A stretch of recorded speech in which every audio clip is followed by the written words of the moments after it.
Assalamualaikum warahmatullahi wabarakatuh. Sebelum memulai pembelajaran, marilah kita baca doa sesuai dengan keyakinan agamanya masing-masing. Baca doa dimulai.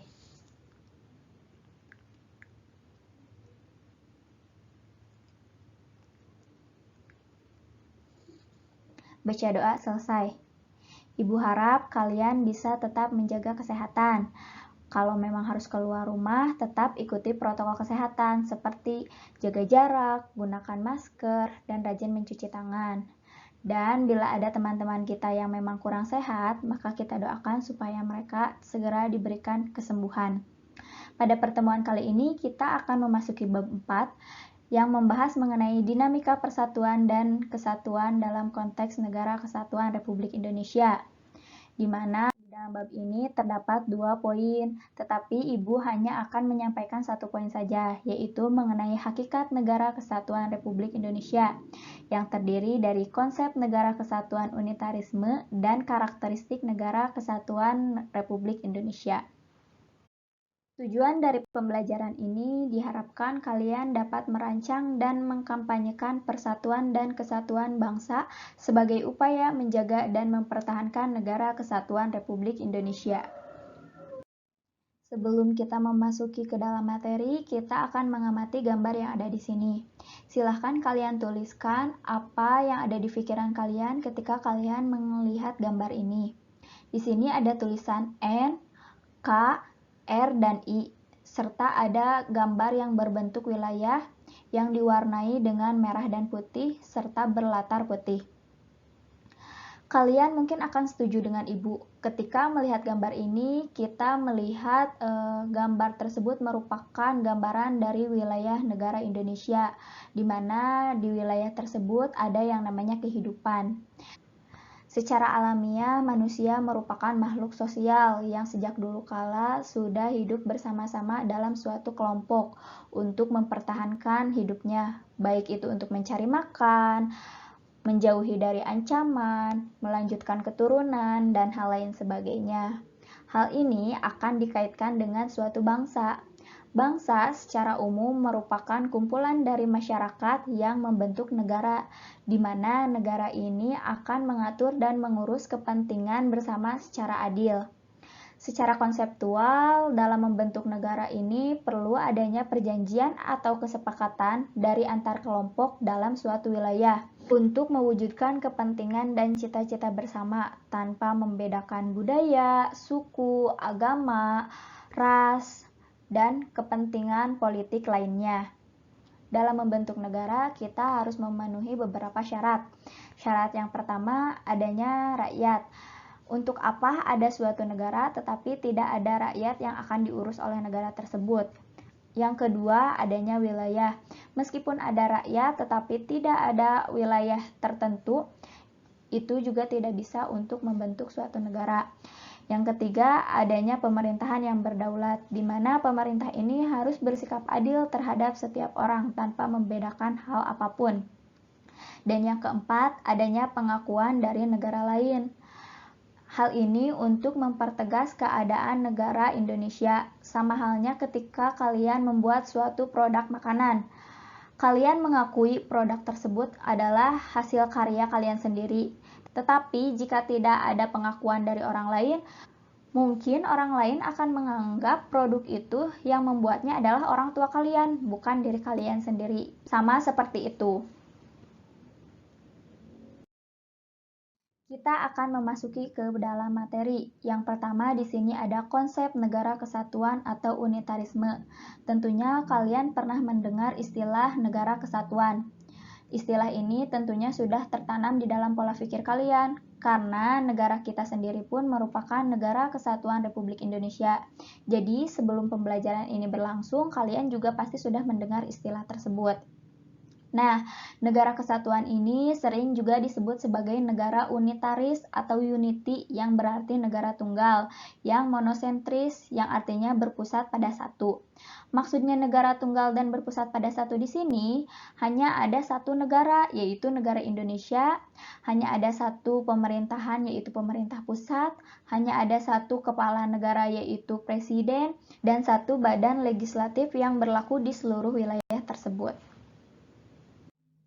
Di sini ada pendapat menurut C.V. Strong dalam bukunya A History of Modern Political Constitution tahun 1963 halaman 84, di mana negara kesatuan adalah bentuk negara di mana wewenang legislatif tertinggi dipusatkan dalam suatu badan legislatif nasional. Kekuasaan negara dipegang oleh pemerintah pusat. Pemerintah pusat dapat menyerahkan sebagian kekuasaannya kepada pemerintah daerah berdasarkan hak otonomi. Tetapi pada tahap terakhir kekuasaan tetap berada di tangan pemerintah pusat. Dari pendapat C.V. Strong tersebut, maka dapat dimaknai bahwa negara kesatuan merupakan negara yang bersusun tunggal, di mana segala sesuatu akan diatur dan diurus oleh pemerintah pusat, baik ke dalam maupun keluar daerahnya. Hubungan antara pemerintah pusat dengan daerah, serta dengan masyarakat pun dapat dijalankan secara berlangsung. Di dalam negara kesatuan hanya ada satu konstitusi, kalau di Indonesia namanya Undang-Undang Dasar, satu kepala daerah, satu dewan menteri, dan satu parlemen. Maksudnya satu parlemen di sini itu seperti DPR. Jadi tidak ada DPR 2, DPR 3, dan DPR 4, hanya ada satu DPR. Nah, di dalam negara kesatuan kita mengenal dua sistem. Sistem yang pertama sentralisasi dan sistem yang kedua adalah desentralisasi. Sentralisasi artinya semua hal diatur dan diurus oleh pemerintah pusat, sedangkan pemerintah daerah hanya menjalankan peraturan dan perintah dari pemerintah pusat. Pemerintah daerah tidak berhak untuk mengatur dan mengurus wilayahnya sendiri. Berbeda dengan desentralisasi. Desentralisasi artinya daerah diberi kekuasaan untuk mengatur rumah tangganya sendiri, otonomi atau swasta. Ini bertujuan untuk menampung aspirasi rakyat di daerah, serta pemerintah daerah pun memiliki satu parlemen atau yang sering kita dengar namanya DPRD, Dewan Perwakilan Rakyat Daerah. Nah, bagaimana dengan Indonesia? Indonesia menganut sistem desentralisasi melalui mekanisme otonomi daerah.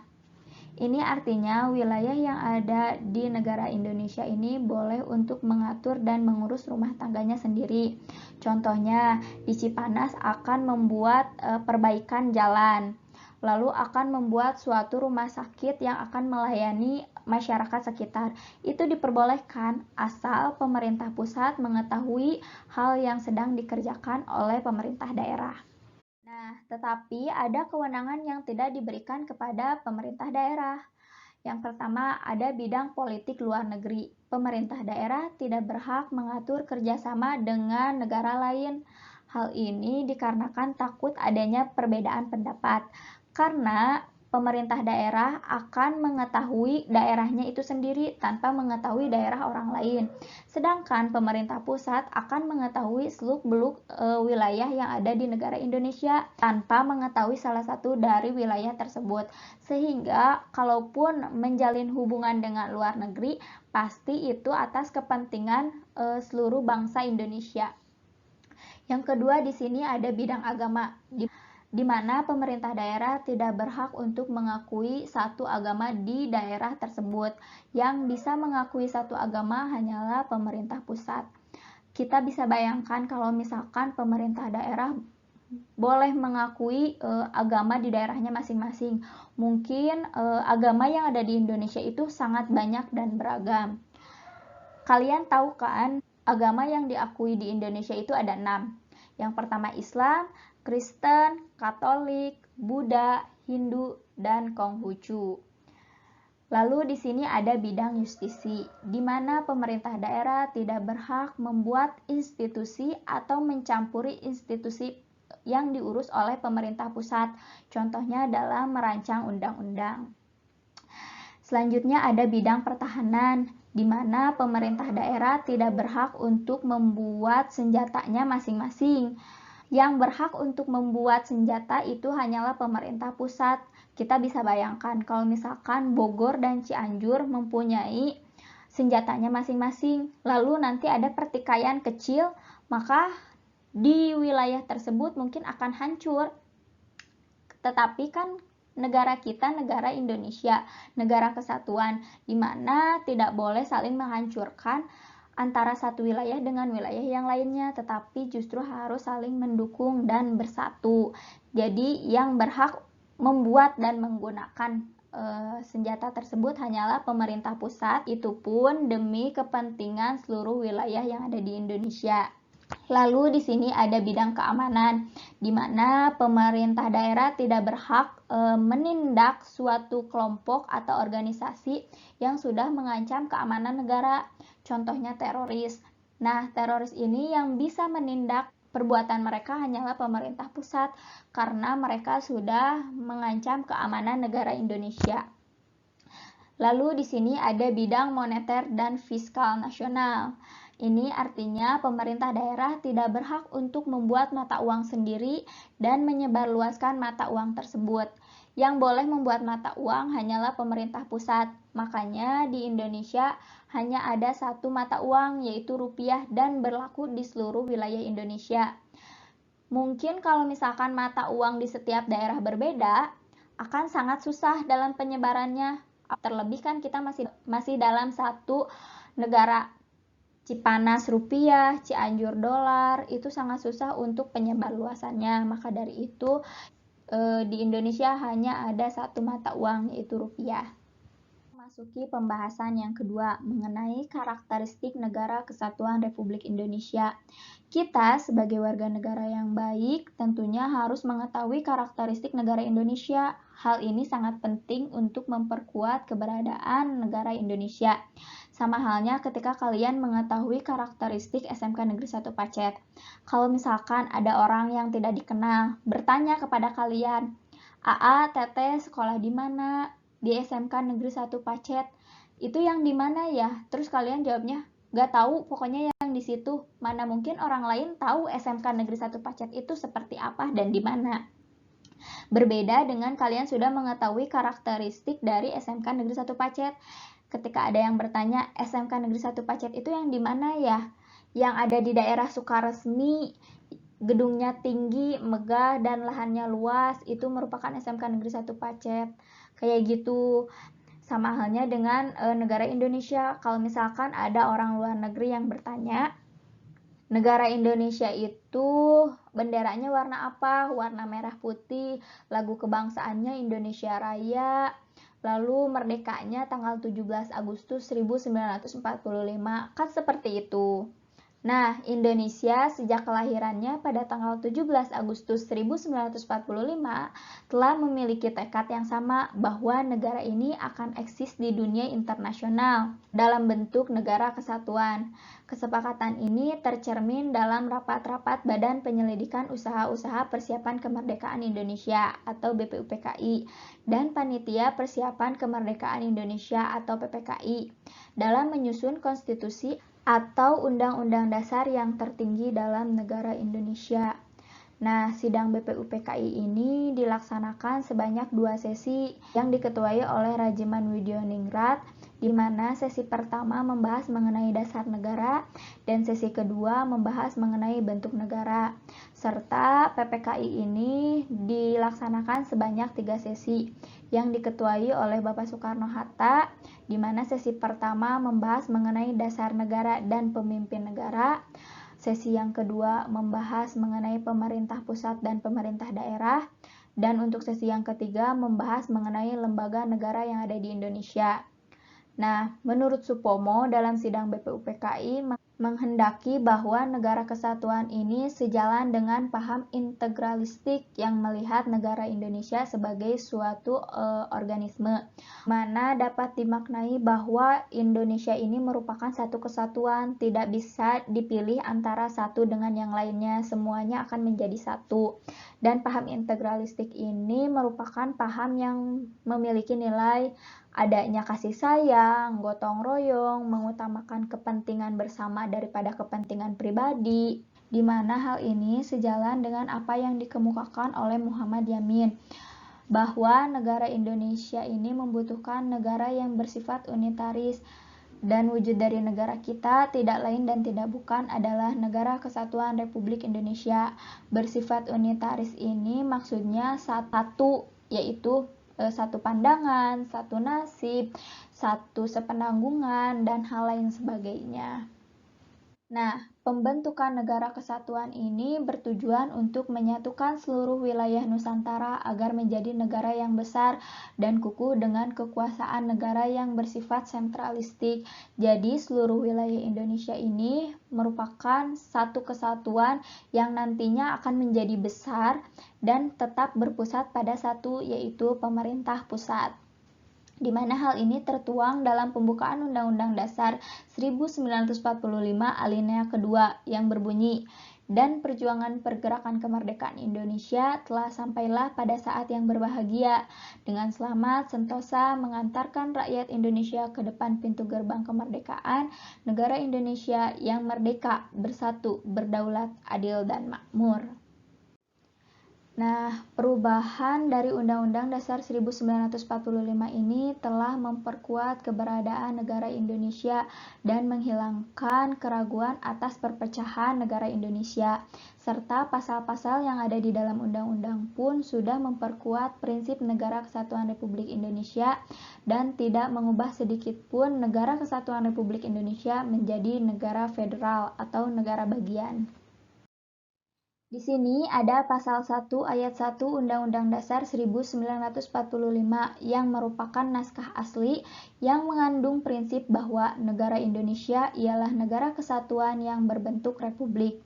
Pasal yang dirumuskan oleh Panitia Persiapan Kemerdekaan Indonesia ini merupakan tekad bangsa Indonesia yang menjadi Sumpah Anak Bangsa pada tahun 1928 yang dikenal dengan Sumpah Pemuda, yaitu satu nusa, satu bangsa, satu bahasa persatuan, yaitu bahasa Indonesia.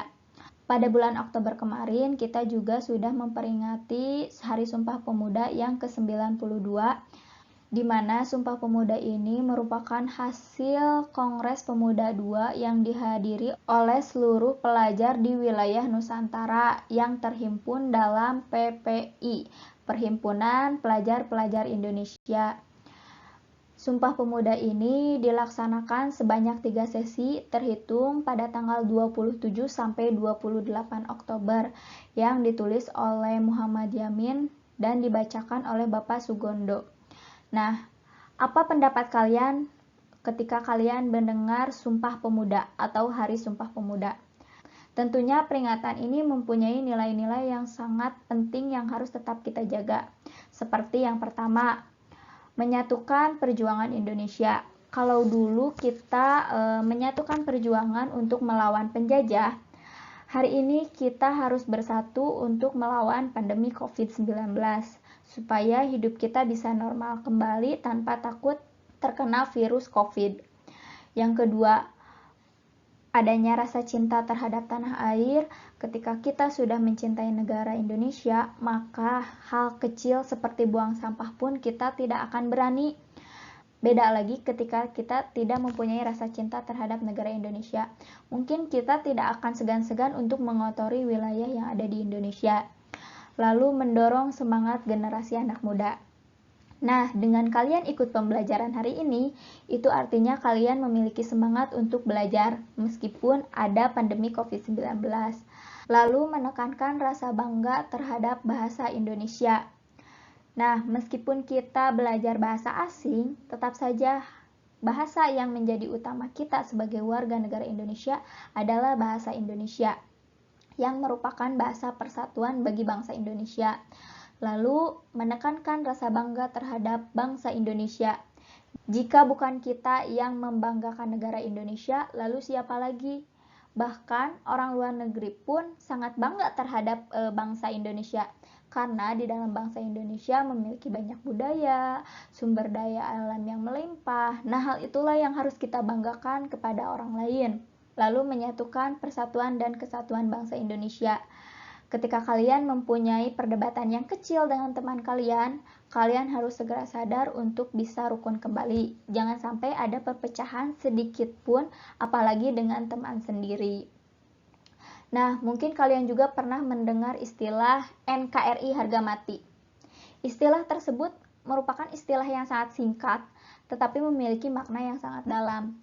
Karena di dalam pernyataan tersebut terdapat perjuangan dari para pahlawan kita yang ingin mewujudkan negara Indonesia ini sebagai negara kesatuan. Dan dalam mewujudkan hal tersebut, para pahlawan sudah mengorbankan tenaga, waktu, pikiran, harta mereka, bahkan nyawa mereka. Nah, di dalam hal tersebut kita juga harus mempunyai nilai-nilai semangat kebangsaan seperti pro patria dan primus patrialis. Ini artinya mencintai tanah air dan mendahulukan kepentingan orang lain di atas kepentingan pribadi.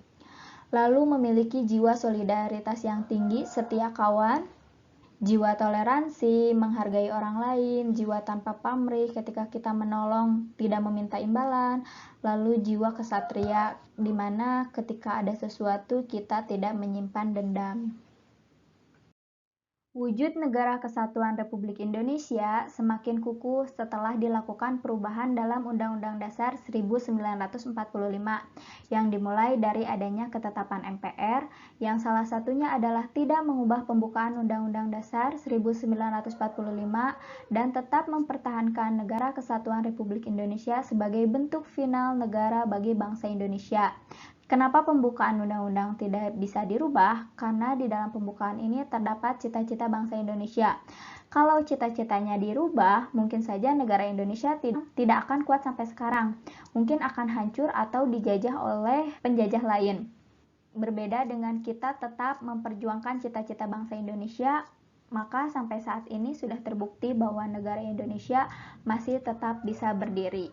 Nah, kesepakatan untuk tetap mempertahankan negara kesatuan ini didasarkan atas hasil pertimbangan, karena sejak lahirnya negara Indonesia ini sudah dipandang paling tepat untuk mewadahi ide persatuan, serta di dalam Undang-Undang Dasar pun mengandung semangat agar Indonesia bersatu, baik dalam rumusan undang-undang maupun dalam pasal-pasal yang tercantum di dalam undang-undang. Seperti pasal 1 ayat 1, pasal 18 ayat 1, pasal 18B ayat 2, pasal 25A, dan pasal 37 ayat 5, serta rumusan pasal-pasal lain yang memperkuat negara Republik Indonesia, serta memperkuat keberadaan lembaga yang ada di Indonesia. Nah, prinsip kesatuan dalam negara Republik Indonesia ini dipertegas dalam alinea keempat pembukaan Undang-Undang Dasar 1945 dalam upaya membentuk suatu pemerintahan negara Indonesia yang melindungi segenap bangsa Indonesia dan seluruh tumpah darah Indonesia. Jadi dalam membangun negara dan pemerintahan Indonesia ini tentunya demi seluruh kepentingan bangsa Indonesia, bukan atas kepentingan pribadi atau golongan. Nah, karakteristik Negara Kesatuan Republik Indonesia juga dapat dipandang dari segi kewilayahan, seperti dalam pasal 25A Undang-Undang Dasar 1945 yang menentukan bahwa Negara Kesatuan Republik Indonesia adalah sebuah negara kepulauan yang berciri Nusantara dengan wilayah yang batas-batas dan hak-haknya ditetapkan oleh undang-undang.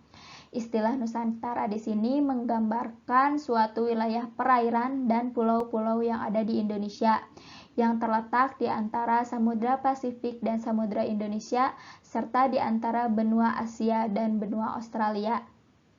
Nah, kesatuan ini juga meliputi yang pertama, kesatuan politik, di mana secara psikologis bahwa bangsa Indonesia itu harus merasa satu, baik itu satu nasib, satu sepenanggungan, satu tujuan, satu cita-cita, dan hal lain sebagainya. Lalu Pancasila dijadikan satu-satunya falsafah dan ideologi bangsa Indonesia yang akan melandasi, membimbing, dan mengarahkan bangsa Indonesia untuk mencapai tujuannya. Pancasila sebagai ideologi negara kita mengenal dengan 5 butir poin penting. Yang pertama mengenai ketuhanan yang Maha Esa yang dilambangkan dengan bintang berwarna kuning keemasan dan berlatar merah. Ini artinya negara Indonesia diberkati oleh Tuhan Yang Maha Esa. Serta di negara Indonesia juga mengakui adanya Tuhan Yang Maha Esa, di mana kita harus menghargai perbedaan agama, tidak boleh mengejek agama orang lain, menjalankan dan menjauhi larangan sesuai dengan perintah Tuhan, sesuai dengan keyakinannya masing-masing. Selanjutnya, ada kemanusiaan yang adil dan beradab, yang disimbolkan dengan rantai berwarna kuning keemasan dan berlatar merah. Rantai ini tidak ada dalam satu bentuk, tetapi ada dalam dua bentuk. Yang pertama melingkar, dan yang kedua kotak. Itu dilambangkan antara laki-laki dan perempuan semuanya menyatu, serta lingkaran tersebut kan tidak putus. Itu diartikan bahwa bangsa negara Indonesia itu harus saling membantu satu sama lain, tidak boleh ada yang memisahkan diri, semuanya harus menjadi satu. Di dalam poin yang kedua ini kita mengenal nilai-nilai seperti menjunjung tinggi nilai kemanusiaan, saling menghargai, tolong menolong, tidak adanya perbedaan sosial, semua masyarakat Indonesia sama di mata hukum, agama, dan lain sebagainya. Lalu di butir yang ketiga adanya persatuan Indonesia, di mana dilambangkan oleh pohon beringin yang besar dan berlatar putih. Nah, si daun-daunnya itu merupakan tempat untuk masyarakat Indonesia berteduh. Lalu si pohon itu kan memiliki akar-akar. Nah, akar-akar itu dimaknai sebagai suku-suku yang ada di Indonesia yang harus menjadi satu dan menjadi kukuh terhadap negara Indonesia. Di poin ketiga ini mengandung nilai-nilai seperti segala sesuatu harus atas kepentingan bersama di atas kepentingan pribadi, menggunakan bahasa persatuan, menjaga kesatuan dan persatuan bangsa, menjunjung tinggi nama harum bangsa Indonesia, seperti itu. Selanjutnya mengenai kerakyatan yang dipimpin oleh hikmat kebijaksanaan dalam permusyawaratan perwakilan yang ditandai dengan gambar banteng dan berlatar merah. Nah, si kepala bantengnya ini kan berwarna hitam putih. Ini artinya meskipun berbeda budaya, tetapi kita masih di negara Indonesia dan harus bisa bersosialisasi serta hidup rukun. Di dalam poin yang keempat ini mengandung nilai seperti pemimpin bangsa harus bijaksana, lalu kedaulatan ada di tangan rakyat, segala keputusan dilakukan atas dasar musyawarah, tidak memaksakan kehendak orang lain, mengutamakan keluarga. Lalu poin yang kelima adalah keadilan sosial bagi seluruh rakyat Indonesia yang disimbolkan dengan padi dan kapas dan berlatar putih. Nah, padinya itu berwarna kuning keemasan dan kapasnya itu berwarna putih hijau, dan latar belakang putih ini diartikan sebagai rakyat Indonesia, di mana padi dan kapas ini merupakan kebutuhan bagi bangsa Indonesia yang di dalamnya terdapat nilai-nilai seperti harus menerapkan perilaku adil baik dalam bidang sosial, politik, hukum, menghormati hak dan kewajiban orang lain, menjunjung tinggi keadilan, serta mendukung kemajuan bangsa Indonesia. Lalu di sini ada kesatuan hukum, di mana di Indonesia semuanya sama di mata hukum, baik itu si A atau si B, baik laki-laki ataupun perempuan, semuanya jika memang melakukan kesalahan atau melakukan tindak pidana, itu akan dijatuhi hukuman sesuai dengan hukum yang berlaku. Serta seluruh wilayah yang ada di Indonesia itu mencangkup hukum nasional. Jadi seluruh wilayah yang ada di Indonesia maupun semua perbuatan yang dilakukan oleh manusia itu diatur oleh hukum. Karena negara Indonesia pun merupakan negara hukum, yang artinya segala sesuatu didasarkan atas hukum. Lalu ada kesatuan sosial budaya, di mana kemajuan sosial yang ada di Indonesia itu harus sama rata. Antara daerah A dan daerah B harus memiliki kemajuan sosial yang sama. Contohnya ketika ada kemajuan iptek, maka seluruh wilayah yang ada di Indonesia akan menerima hal itu, tetapi tetap berpegang teguh terhadap Pancasila dan Undang-Undang Dasar 1945. Jangan sampai hubungan sosial ini justru kebablasan sehingga kita terus mengikuti kegiatan atau budaya barat. Lalu mengenai untuk budayanya, sebenarnya budaya di Indonesia ini hanya ada satu. Hanya saja corak dari budaya tersebut yang menjadikan banyak dan menjadikan Indonesia itu berbagai macam budaya. Tetapi hal itu yang menjadikan kita sebagai negara Indonesia, di mana hasil dari corak budaya tersebut dapat dilihat oleh bangsa kita sendiri maupun oleh bangsa lain. Lalu ada yang namanya kesatuan ekonomi. Ini ditandai dengan mata uang yang ada di Indonesia, yaitu rupiah, serta tingkat perkembangan ekonomi yang ada di seluruh wilayah Indonesia ini harus seimbang dan harus sesuai dengan kebutuhan. Jangan sampai ada satu wilayah yang sangat kaya dan satu wilayah yang sangat miskin. Jadi semuanya harus berimbang. Segala sesuatu yang ada di negara Indonesia ini bisa kita manfaatkan untuk menambah perekonomian negara Indonesia, baik itu SDM maupun SDA-nya. Lalu ada kesatuan pertahanan dan keamanan negara. Nah, jika ada satu wilayah di Indonesia yang merasa terancam oleh negara lain, maka seluruh daerah yang ada di Indonesia pun harus merasa terancam. Jangan sampai satu wilayah daerah di Indonesia merasa terancam dan wilayah yang lainnya merasa tenang-tenang saja. Serta kita sebagai warga negara juga sudah diwajibkan untuk mempertahankan keamanan negara Indonesia. Materi pada pertemuan kali ini sudah Ibu sampaikan. Semoga kalian dapat memahaminya dengan mudah. Nah, sebelum pembelajaran ini berakhir, Ibu ingin kalian memperhatikan suatu kejadian yang ada di lingkungan kalian, baik dalam aspek politik, sosial, ekonomi, budaya, dan lain sebagainya. Nah, kejadian tersebut harus di-repost di media sosial kalian, lalu berikan caption melalui gambar yang kalian ambil. Contohnya, sekarang kan lagi gencar-gencarnya maling. Lalu misalkan di kampung kalian mengadakan lagi ronda. Nah, ketika ronda tersebut, kalian bisa ambil gambar dan berikan caption. Contohnya, selalu menjaga keamanan lingkungan untuk mempertahankan keamanan negara. Lalu misalkan kalian pergi keluar rumah, lalu ada orang yang memakai masker. Nah, itu juga bisa diambil dan kalian berikan caption bahwa terus ikuti protokol kesehatan untuk melawan pandemi COVID-19. Seperti itu.